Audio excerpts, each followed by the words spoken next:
Good afternoon, everybody, and welcome to KnowledgeWorks' debut of Remix, a new methodological tool and multi-year effort to locate and study high-flying schools for our most marginalized students.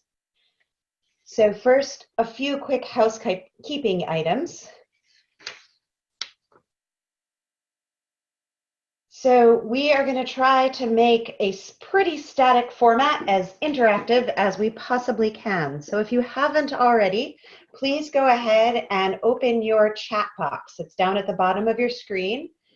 Click on chat, and that's where you're going to be able to communicate with us throughout the webinar. We're keeping everyone on mute because of the high number of participants, but that is your place to share feedback, questions, comments, and we would love to be able to know who's on the call. So please start with filling in your name and your organization and where you are located. And thanks so much to Chris Sturgis for being our first contestant on this. Great to see you, everybody, today. So as I mentioned, you've automatically been placed on mute. You may have also noticed the little red recording button up in the upper left-hand corner. We are recording this. The chat will be recorded as well. So just watch what you say as well as we have an open exchange. And finally, we will be presenting our contact information at the end of the webinar. So you may have noticed, in addition to the introduction slide, a poll just popped up. So as I briefly introduce the voices you're going to hear on the call, we would love to know a little bit more about who has joined us. So in addition to filling in a little bit more of your details on the chat, please take just a sec and fill in the poll that should have popped up on your screen. And while you are doing that, I will say hello. This is Dr. Rebecca Wolf. I am the Vice President of the new team we call Impact and Improvement here at KnowledgeWorks. And I will be joined shortly by my colleague, Dr. Eric Toshalis, who is going to provide the details of the day on the Remix model. He is our Senior Research Director, also on the Impact and Improvement team. And we are so fortunate to have Erica Blom joining us today. She's a research associate with the Urban Institute, and Dr. Blom has been one of our close partners in the initial quantitative phase of this work, which is what we'll be talking about today. So hopefully you all had a sec to introduce yourselves and put in the chat box, in the poll box, who you are and where you're from.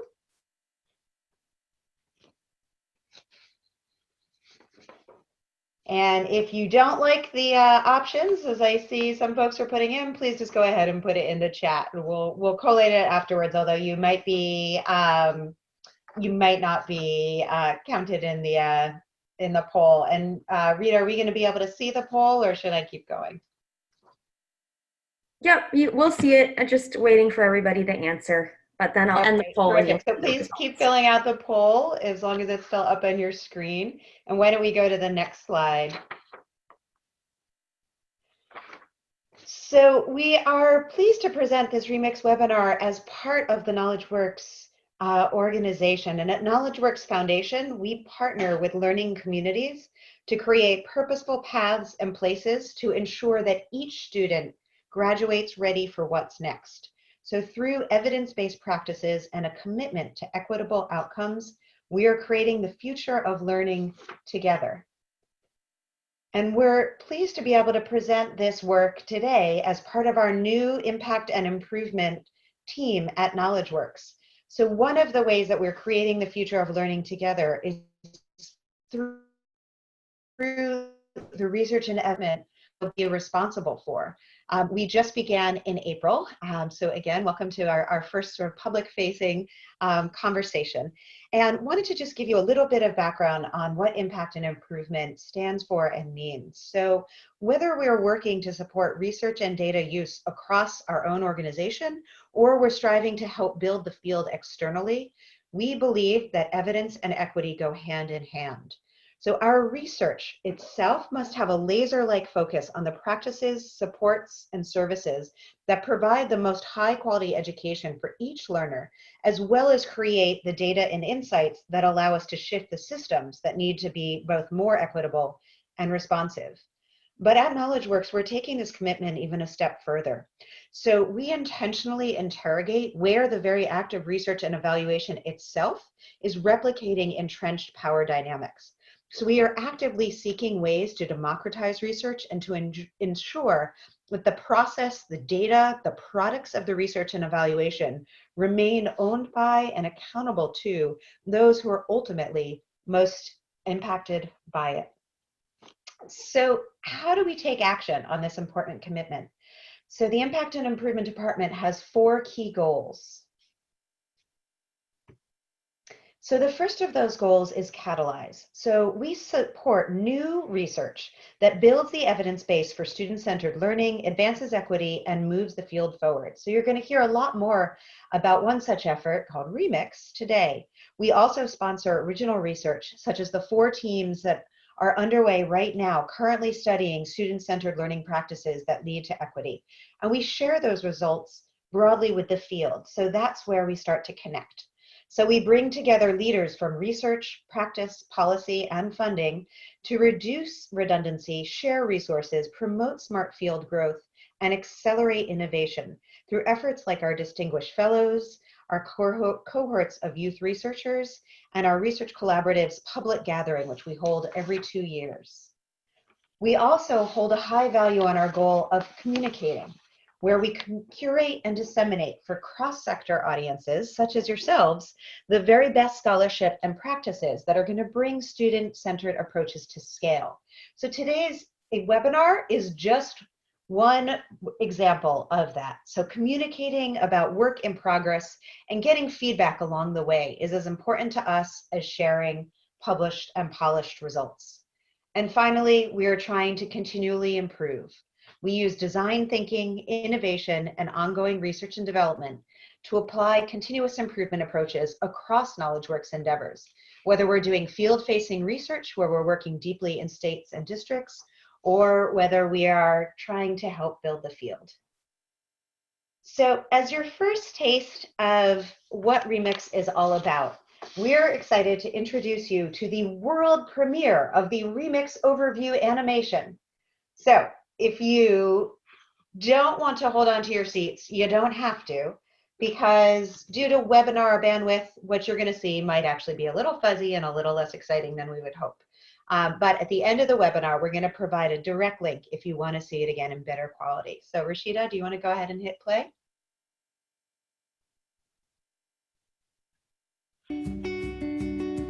What makes a school good? How do you know?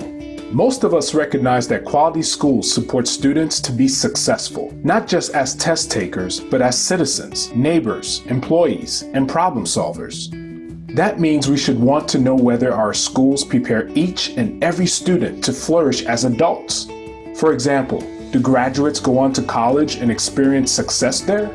Do they get jobs with family-sustaining wages? Are they healthy and engaged in their community? And do underrepresented students experience the same or better levels of success compared to more privileged students? These are the kinds of school outcomes that are valued by families, employers, colleges, and communities. Wouldn't it be great if we could show which practices and policies within our schools tend to produce these outcomes? Unfortunately, our current system for evaluating schools don't do that. For the most part, we still rely too much on standardized tests and graduating rates to tell us if a school is doing well or not. These data are important, but by themselves they don't tell us much about where high-quality learning is happening and who most benefits from it. And they certainly don't help us understand what schools are doing to achieve these outcomes. We can do more than this, and we should. So what if we could use better data to find our best performing schools, and then examine what those schools do to promote success in all students, particularly those who are most vulnerable? It turns out we can, and we are, with Remix. Remix stands for Robust and Equitable Measures to Inspire Quality Schools. With Remix, researchers, state leaders, educators, and local communities are asking, where are the schools that rise above the rest? Which schools are most successful at preparing students for college, career, and civic life? Of these schools, which ones have the best track record at promoting success among Black and Brown youth, English learners, students from low-income families, and students with learning differences? And perhaps most importantly, what do these schools actually do to promote such amazing outcomes? To answer these questions, the Remix project is gathering a wide range of data from national, state, and district sources. We're analyzing these data to locate a small subset of schools from around the country in a variety of settings that have a proven track record of producing strong and equitable results. And then we're studying each of those schools to see how they operate. We're looking closely at each high-performing school to see how its staff and community produce such impressive results among vulnerable student populations. And we're looking at everything: practices, policies, culture, leadership, school features, community engagement, school climate, and more. We're doing this so we can help states and districts to scale up the approaches we find, the approaches we know can achieve equity. Doing this will ensure that greater and greater numbers of students experience high-quality schools in their community. In this way, Remix doesn't just identify bright spots, it also studies what makes them shine. Sounds good, right? Join us. Your state could be one of those included in the Remix project. Go to remix.org to find the current list of participating states. If your state isn't listed there, reach out to us. And if you're interested in improving your local school's impact, please sign up for alerts at remix.org. We'll be posting updates and resources as we learn what works best. Remix, better data, better schools, better outcomes. Remix is an initiative of the Student-Centered Learning Research Collaborative at KnowledgeWorks. Remix is generously supported by these organizations.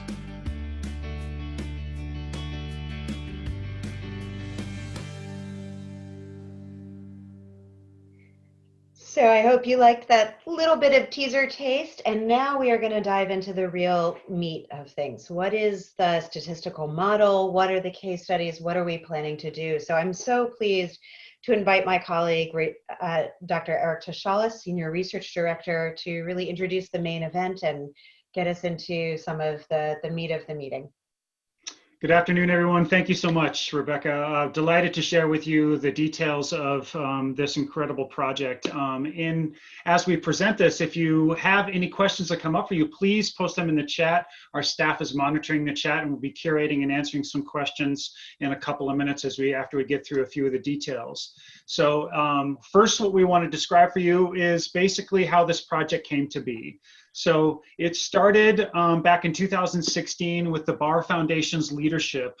We were approached by several folks there, Jenny Curtin chief among them, to begin to look for and investigate the feasibility of a new measure of school quality using state and federal data, more recently available state and federal data that would be comparable across multiple states.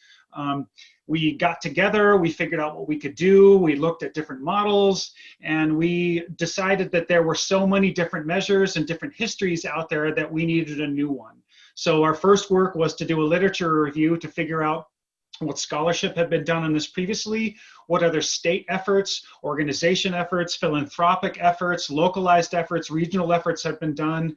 And we scanned all of those and looked for the strongest, most rigorous models, where things fell short historically, how they were critiqued by various scholars and people closer to practice, people in policy. We identified a series of strengths and weaknesses, and we finally ended up in figuring out, hey, we think we can make a model now using these new data. But we wanted to make sure that we did it with rigor and responsiveness to the communities we most seek to serve. So we brought together a research roundtable made up of the people you see on the screen here. The job of this group, which was a really important group that was represented both in background and culture and expertise, helped us to refine this particular model and look at the way that it was being constructed to identify the schools that were most productive in reaching and teaching minoritized, marginalized, and vulnerable youth. We then worked with the Urban Institute team to create a statistical model that would use these various data and tested various approaches and trade-offs in that model and got feedback about it. And throughout this entire process, we shifted. We originally decided we wanted to create a new model to identify quality schools. And as we got into it and we realized that we could make this model and that it would work across states, we started to realize really the most important thing we could do is not just find the schools, but to reveal the impactful practices that those schools use that produce such positive outcomes for marginalized youth. And so there was a big shift toward the end of this feasibility phase through 2018.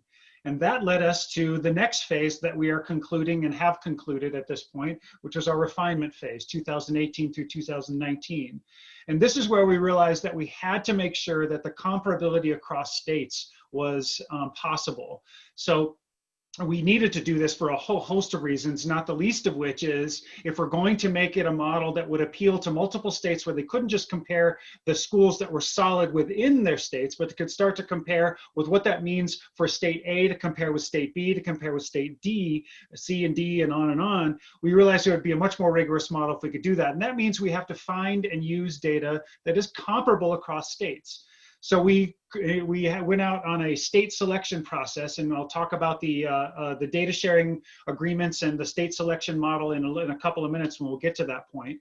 And then we brought in a new set of advisors that would help us with a larger project here, which was getting those data from multiple states and then making meaning of them. So we brought people from Harvard, we brought people from the University of Kansas, we brought people from Virginia to try to make sense of our data and make sense of our model and refine it.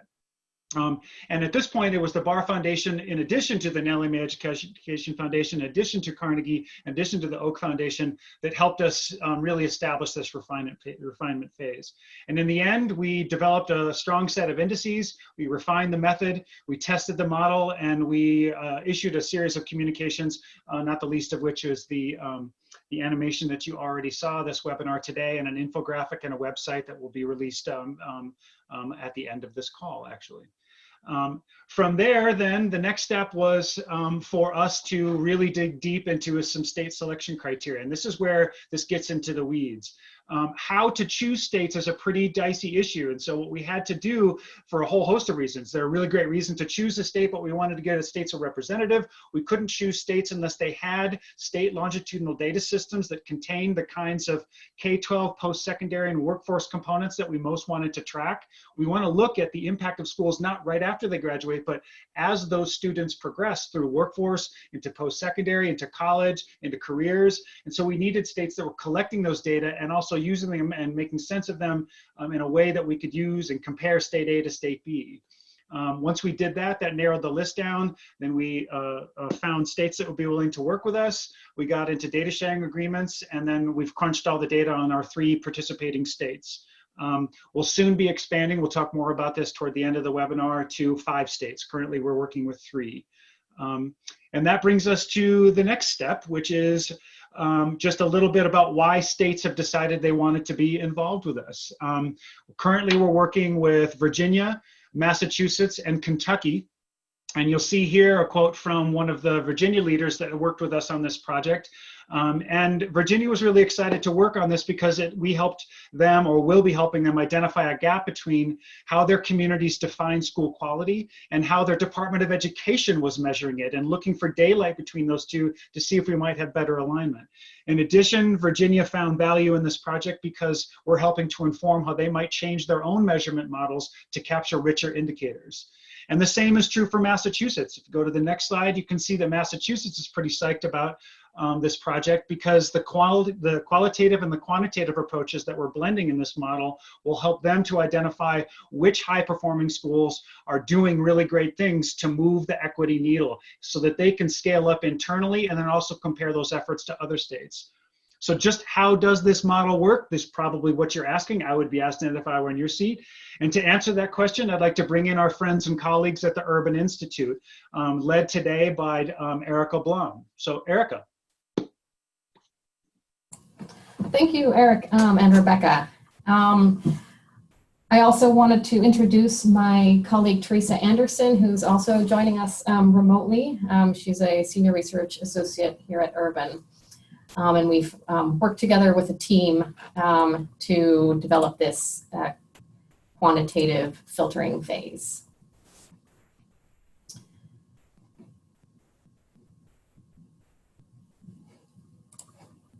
So hopefully you can see these slides now. So again, Eric and Rebecca, thank you for that great introduction and overview of the project as a whole. And I'm going to talk to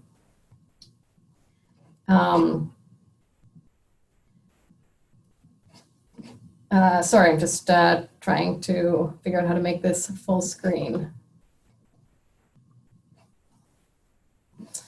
Well, that's okay. I think we'll just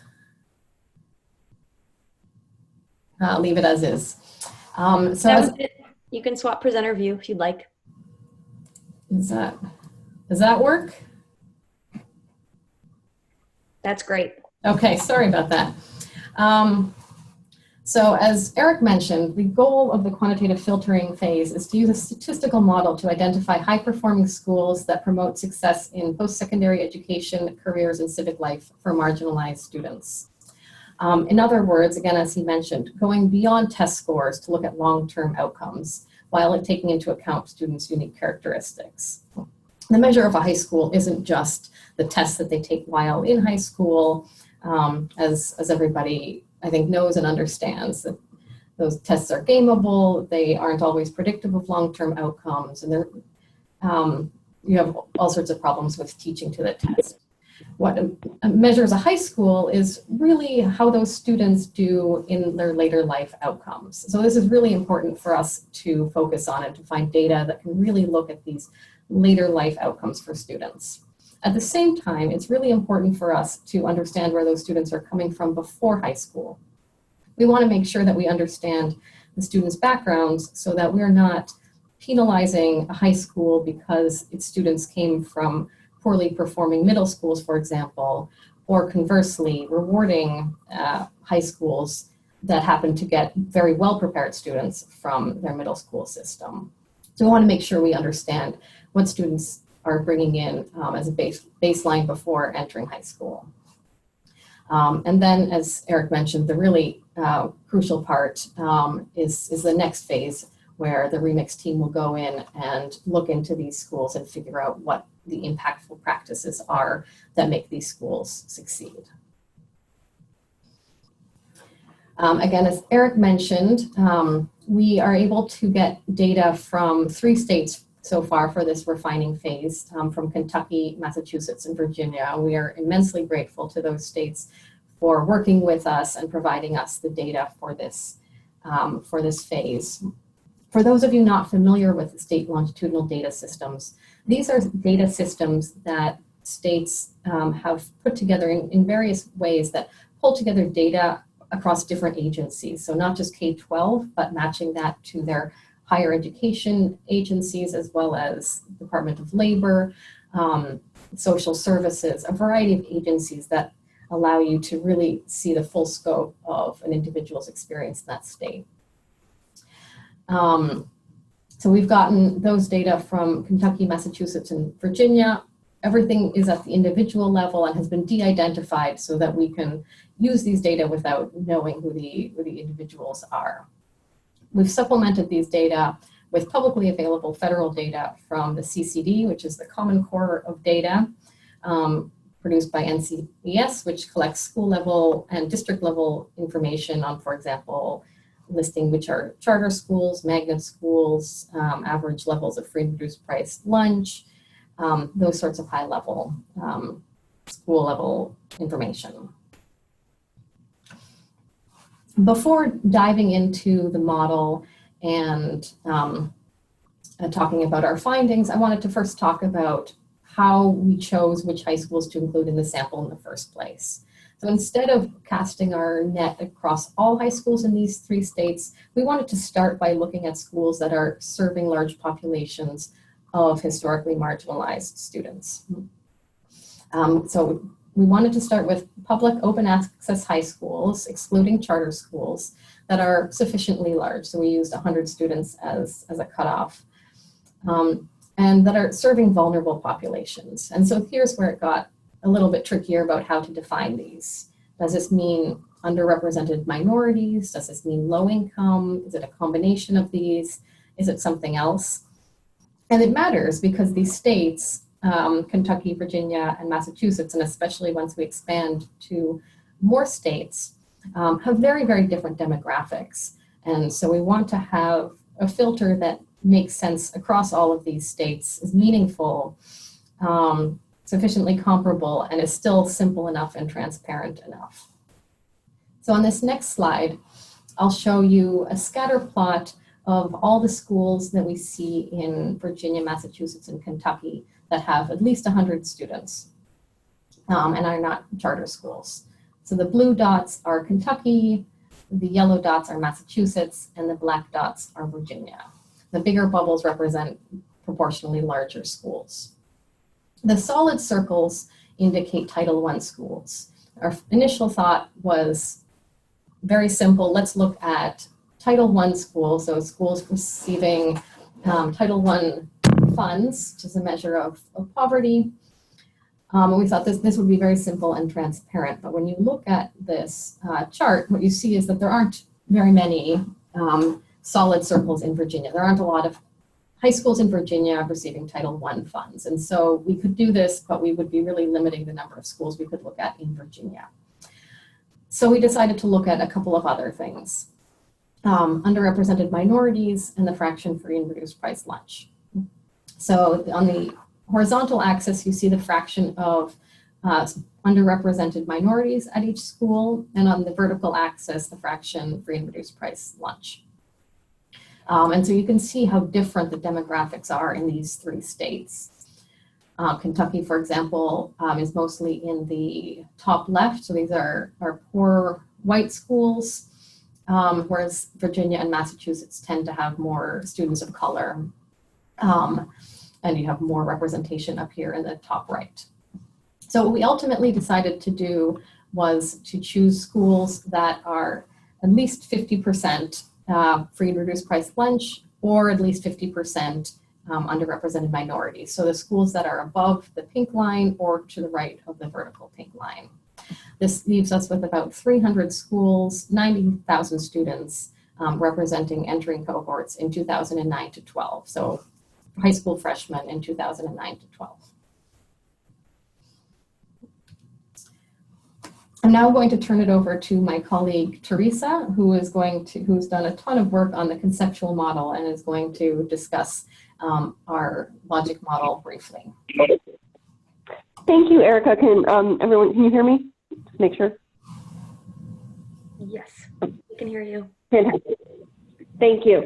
So this logic model was one of the products of the feasibility study stage of this project that Eric talked about earlier.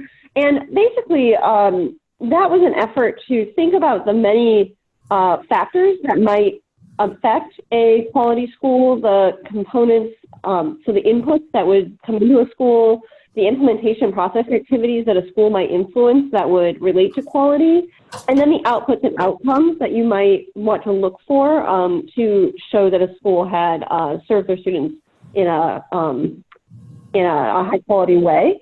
And we actually have a paper, a short report published that talks through a more detailed version of this and the logic of each of these components. So I don't want to go into this in detail, but I just want to emphasize that there was a lot of thought that went into trying to think about what do we mean by school quality. And also I'm noticing the questions in the chat about what do we mean by equity.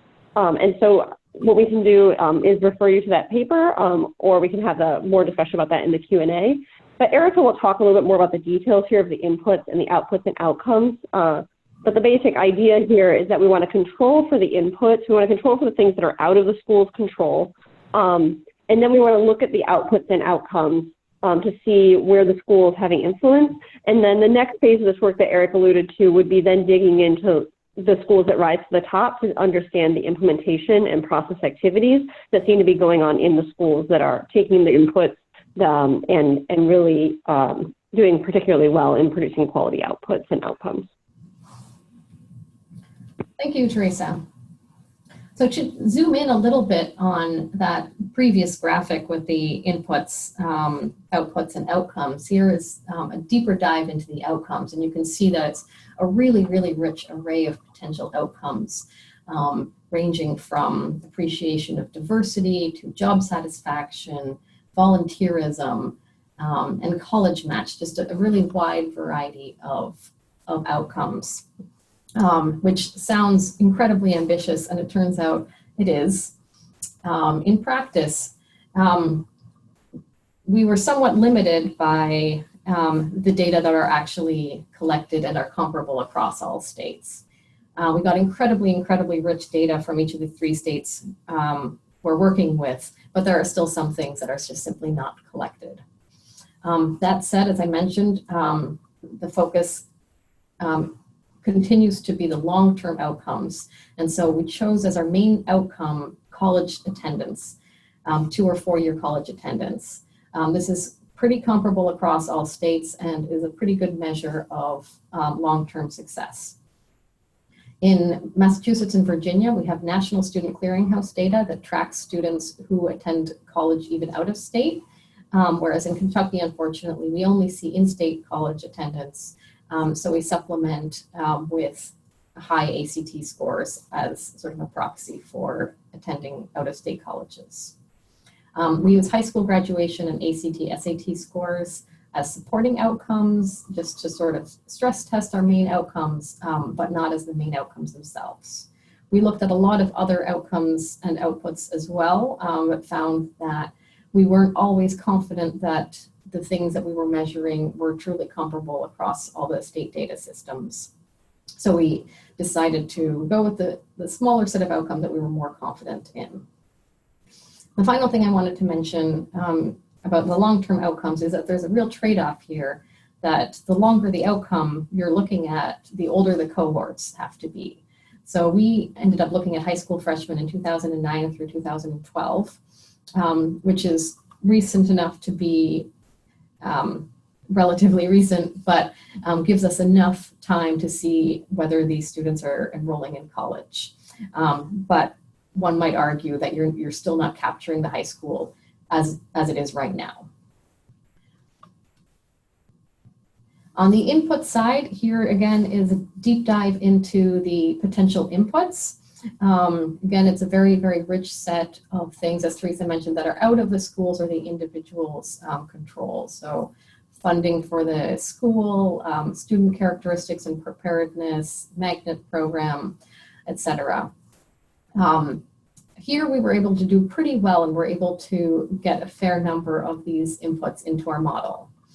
So at the individual level, we are using 8th grade standardized test scores as a measure of students' pre-high school learning and middle school quality. So these standardized test scores are different across each state. So we had to further standardize these to be national comparable using NAEP scores.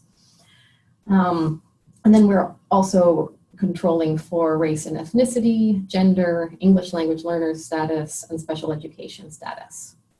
At the school level, we're using the fraction of free and reduced price lunch, student-teacher ratio, whether it's a magnet school, and at the district level, per student expenditures. While some of these, we have many more variables that we could include from many of the states, we really wanted to focus on ones that were comparable across all of the states. So for example, many states do give us data on free and reduced price lunch at the student level. Because we didn't have this for every state, we ended up going with the school-wide measure rather than the individual measure. Okay, so our model basically takes these inputs and calculates an expected college attendance rate for each of these schools. So we're using each of the individuals in the data as individual data points and then sort of aggregating up at the school level. So what you see on this scatter plot is on the horizontal axis, you see the expected college going rate. So this is based on all the inputs I just showed you.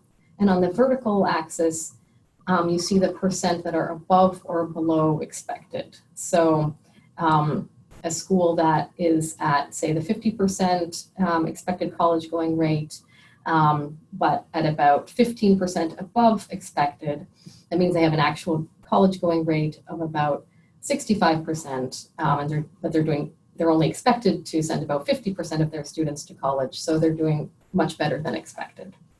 So all the schools that are above the line at 0 are doing better than expected, and those that are below the 0 line are doing worse than expected. Again, yellow represents Massachusetts, black is Virginia, and blue is Kentucky. And the size of the bubble represents school enrollment, just so that we're making sure that we're not picking out the really tiny schools or something like that. So what you see is that the schools that rise to the top tend to be schools in Massachusetts.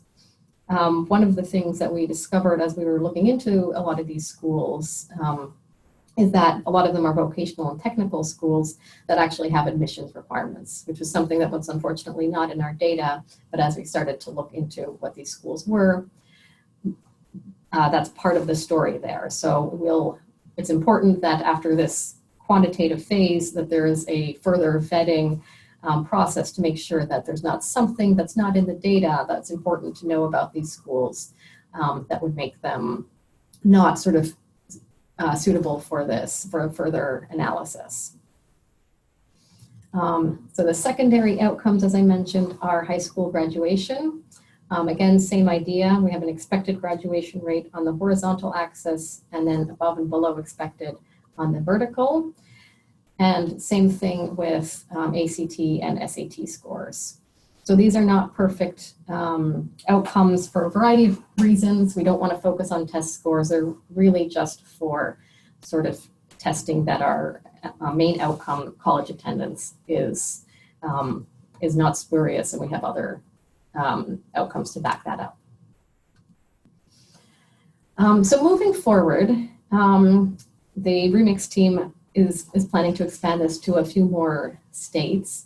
So this model goes way beyond previous models in focusing on long-term outcomes instead of contemporaneous high school test scores, while also accounting for students' pre-high school characteristics, which is really crucial to this model. We want to make sure that we attribute appropriate credit to schools depending on the students' initial characteristics, and not giving them credit just because they are selecting for certain students or just getting students that are particularly well prepared. We want to make sure that we're taking that into account. Of course, we can develop an even richer model if we had better data on outcomes and inputs and if they were made comparable across states. As I mentioned, we had so much data from these states, but because not all of these inputs and outputs existed across all of the states, we weren't able to put everything in the model that we really would have liked to. Just want to show briefly some of these better data on outcomes that would be great to have. For example, economic outcomes. We do have access to employment and wage data from Virginia and Massachusetts at the individual level, but only if the students, or at least we have access to it, we haven't received those data, but only if the students stay in the state. So ideally you have data that tracks students even if they leave the state. Some of these, such as employment and wages, are measured, but then there are other things such as the deeper learning skills, such as collaboration and problem solving, that just really aren't measured and collected at all. And so that's a real gap that we hope will be addressed in the future. On the input side, I mentioned the free and reduced price lunch. It would be really great to have a good measure of student poverty or family income across all states that's really comparable and that is non-binary. So having actual family income rather than just a 0-1 measure of free and reduced price lunch would be great. Similarly, parental education, nationally comparable 8th grade test scores, and importantly, non-test score measures in 8th grade. So we were able to control for state assessments in 8th grade, but not these measures of deeper learning. It would be great, again, to know what these students are bringing with them into high school so that we can compare their deeper learning skills after high school to the ones that they brought in pre-high school. And similarly, there are some additional data on inputs that would be great to have, for example, the admissions requirements at the school level. So at this point, I think I'll turn it back over to Eric and Rebecca. Thank you all so much. I really appreciate your attention for a little bit of time as we talk through this quantitative model with you all. Thank you, Erica, and thank you, Teresa, and thank you to the Urban team. Really appreciate the hard analytic work that's required to make this comparable and appealing and useful and powerful. So I appreciate that. What I want to do right now is try to answer a few of the questions. First thing I want to address is a couple of folks have been asking about the statistical model and how we identify practices within a successful school, and some other comments reference the fact that we are focusing so much right now on the statistical model when really the point of this project is to get to the policies, practices, and school level features that actually are producing this stuff. So what I can say right now is, hold on, we're about to get to that. One sec. Let me answer a few other questions that are pertaining to what we've already covered here. So what's our working definition of equity? So we don't have a specific sentence or two that can do this, but I can tell you this is the way that we're operationalizing it. We're focusing on disproportionately positive outcomes on vulnerable and marginalized populations of students. In other words, we want to see, much like you saw in the diagram there, that the students who are typically underserved through traditional methods are achieving equal to or exceeding those levels that students who are traditionally benefiting from traditional methods, not to use traditionally too traditionally much.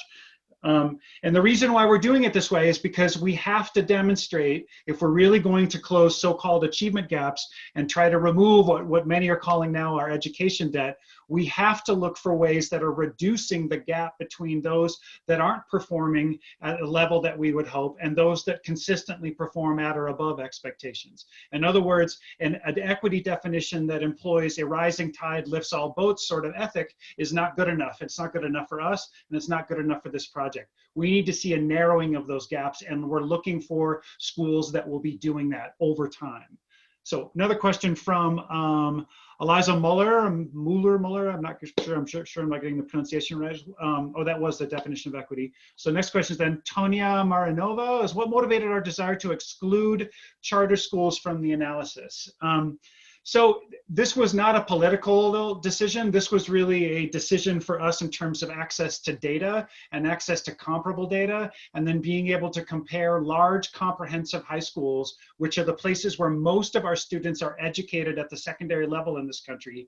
So we're trying to get the most number of students captured, the most number of institutions captured, and the most number of places that states would be most interested to know about.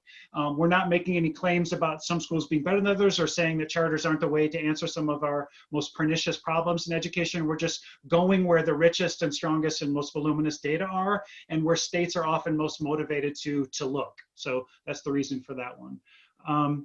What's our definition of school quality? I'd love to answer that word. You're gonna see where we're gonna look for that. I don't know if we have a definition of quality. What we'll be looking for are the factors that are leading to the great outcomes that those schools have demonstrated, and that's where we'll find that quality. So it's not so much that we're coming in with a definition, it's that we're going in, looking in specific places to see what they're doing. Another question about the recent Learning Policy Institute paper about beating the odds. Really good question about how this might be different. And totally honest, there are multiple efforts out there in the field beyond LPI's effort. Canopy Project from our friends at the Christian Institute recently has come out with some really cool stuff. Other school quality measures are out there. And let me briefly just summarize what's different about this model that isn't being reproduced elsewhere. One is that it's really important to do these scans within a single state or within districts and to find out where the best impact is happening. And that's what the LPI study did. It's a district level comparison and it involves only a statistical analysis. Whereas the remix is a multi-state effort, soon to be 5 states, originally 3, and will hopefully expand beyond that over time. And that it's followed up after that with a deep multi-year qualitative inquiry into what makes those schools tick. So the difference in having the LPI model, which is a great value, Sean Reardon's efforts that were at the foundation to make that effort so powerful, still fantastic. We need to be following where that stuff goes. But that is a statistical only model using only a group of district level comparisons inside one state. We're doing multi-state and we're going deep dive afterwards. So some pretty distinctive differences there. Some other questions. Are there any reports available to supplement this presentation? And in particular, what are the high quality data? And are there specific narratives associated with that? A really great question. It's really important for us to follow up with you all afterwards. We'll show you the link to where those additional reports will be available, and we'll have much more things to be sharing over the next several months as this project moves toward full implementation. So you'll see those URLs that we'll provide for you shortly. Another couple of questions, and then I want to transition to describing what we'll be doing to find out what makes these schools tick. Have you thought about connecting with WestStat to get longitudinal data on college and career status? The comment attached to that is it may be a way to ensure reliability by helping to triangulate the results from the testing systems. I am not as close to that. I wonder, Erica, if you could unmute yourself. What are your thoughts about, or do you have any familiarity with the WestStat data to get longitudinal data on college and career status? I'm not actually sufficiently familiar with WestStat to speak to that. I don't know if Teresa knows a little bit more.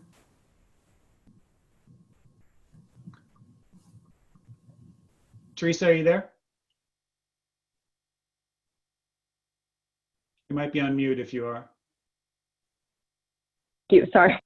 Yeah, yeah, we can investigate that, the WestStat data. We did, basically we're trying to, with this project, work with the best available data that the states have, because often the states are the curators of some of the best longitudinal data through their statewide longitudinal data systems. So we'd have to look more specifically into what WestStat has, but I think there is opportunity to continue to think about longer term tracking and further investigation of state records. For example, we sought and tried to get earnings and wage records from each of these states, and had some barriers that prevented us from doing it in a time for this presentation. But that's like another opportunity to expand on this work potentially in the future, to look at employment outcomes, for example, through the state earnings data. Thank you, Teresa. Another question that Erica or Teresa might be able to answer here is, this one pertains to post-secondary data. The question is, college attendance seems like it could be misleading given the low levels of graduation rates and the changing ways that students are gaining higher education credits and the massive debt that's often incurred there. So are there plans for post-college tracking, and do we have data that would allow us to see such trends? This is a great question. One thing I just want to clarify, first of all, is just that the college, the way we define college here, does include 2-year institutions, as well as, I think, mainly 4-credit credentials that may not be 4-year degrees. So I think that's a little bit helpful in terms of attendance, but I do think the question is well formed, and Erica, you probably have a better answer on the longer term. Yeah, thank you, Teresa. I was just going to jump in and say that that's a really good point. College enrollment isn't enough. It's really important that students complete college, and you're right, the graduation rates are much lower than we would like, especially at 2-year colleges. So one thing that we would like to eventually do as this project goes on is to look at college graduation rates as well, and not just college enrollment. But one problem with that is, given the time frame that we're looking at, if we're looking at high school freshmen in 2009 through 2012, we would be limited to basically one cohort, if we're lucky, in terms of watching a cohort enter college and complete. And we thought that was probably just not robust enough to really make claims about which high schools are really able to not only send students to college, but set them up to complete as well. So I hope that sort of answers that question, because I think that I agree that college completion is definitely a better outcome than college attendance on its own, but just from a practical perspective, it became challenging. Thank you, Erica and Teresa. Another question, and I'll try to start answering this one and would welcome your thoughts, Erica and Teresa. But the question is, wouldn't the availability of affordable nearby post-secondary options skew your results? And, you know, we receive a lot of questions about this, like that are about how one data set or not including another type of data set would skew a certain thing, or not taking into account all sorts of regional or contextual or local factors. And this question is exactly right. Yeah, it could skew that, but so could major weather events, so could a local factory that's shutting down, so could a measles outbreak. I mean, I don't mean to be dismissive about all these potential negative things that could happen, but there's all kinds of things that could skew those data, which is why we've brought on board this incredible set of advisors who are looking at each one of the statistical turns and the decision points and the trade-offs that we're making in order to make sure that when we go live with this and show the model and all of the pieces that are contained with it, including the schools that are identified, that we can make each one of those turns defensible. And we'll always hear from someone that, well, did you consider this and consider that? And you're totally right, but there's points at which we have to say the only data we can get are these, and then we're going to dive in deep to those schools for 2 years to find out what made them so successful. And that's when those things will start to pop up that either weren't available or available at such a 30,000 foot level that we weren't able to get as granular as we might have. So any quick comment about that from you, Erica or Teresa, just about how we have to sort of limit what we can see when we look? I think that's right. It sounds like the question is concerned about a high school that sort of lucks out by being right next to a college, and so those students have sort of easier access to college regardless of the high school, but just because that high school happens to be located right next to a college. And I think that's a valid concern and something that we could keep in mind as we're sort of pre-screening the schools before doing the qualitative analysis. But as Eric mentioned, there are so many external factors that would be hard to take into account, but your point is very well taken. Yeah.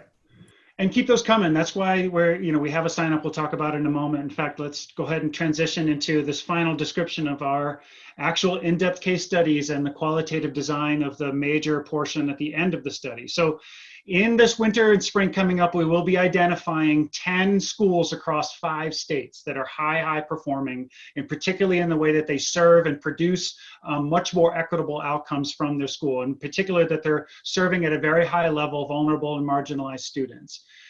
In order to figure out what to make those schools tick, we have sort of a 3-component model. One is, and this is really informed by the nothing about us without us movement that we're seeing in research right now. We're forming a stakeholder committee sometime after the first of the year that will include impacted families, students, educators, employers, post-secondary leaders, meaning folks from community college and universities, and state education agency officials, namely people at the state level who are actually designing and implementing policy. And we want those people at the table to help us when we narrow it down from, say, 25 to 30 across 5 states to just the 10 that we're going to study, to help us make decisions about why we're going to choose those versus the ones that were identified in the model. And then from there, they're going to help us make sure that where we look, what we look for, and how we look at things in our actual investigations are consistent with what stakeholders actually want us to be paying attention to when they think about what a high quality school is. And that's why we're putting people at the table who are most impacted by these decisions. Again, impacted families, employers, those that receive our graduates into the post-secondary environment. They will be at every step. They're not going to be informed at the end. They're at a decision-making position throughout the study so that we're constantly thinking about how we're responsive to those communities. Secondly, we're creating a series of state-based research teams. So if we're choosing 5 states, there'll be a set of research teams in each state investigating the schools within their states. And the reason we're doing that is because it capitalizes on the local, regional, and historical knowledge of the folks who know best what's happening in their backyard. And we'll be doing a series of norming activities, lots of coordination and collaboration of what could be up to 10 different teams. Likely it'll be somewhere between 5 and 7 teams across the 5 different states. And in that 2-year process, where they'll be investigating, we're talking about all sorts of investigations. This is document analysis, historical analysis, observations, interviews, focus group interviews, surveys, looking at school level data, looking at local data, community engagement, all of that stuff. Across those different sites, we'll be discovering themes that are intrinsic to specific sites and themes that are operative across the sites. And then after the end of that 2 years and throughout those 2 years, we'll be reporting to the field the kinds of things that we see. The hope there, again, is that we'll be discerning a smaller subset of school features, policies, procedures, and practices that high-flying schools use to produce the kind of outcomes that we need more schools to use.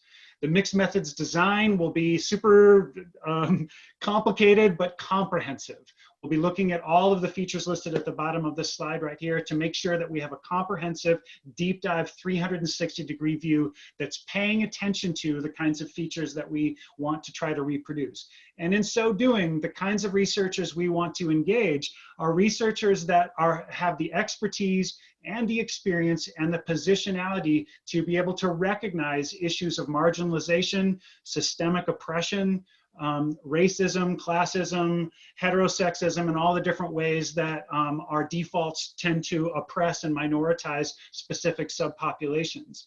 In other words, we're looking for and we'll be working with and partnering with researchers who are well prepared to do that work because their own background reflects the kind of students that we'll be investigating. And that will be intentional in our design, as is indicated by a recent article that we produced on the Students at the Center Hub about researcher positionality based on Rich Milner's work.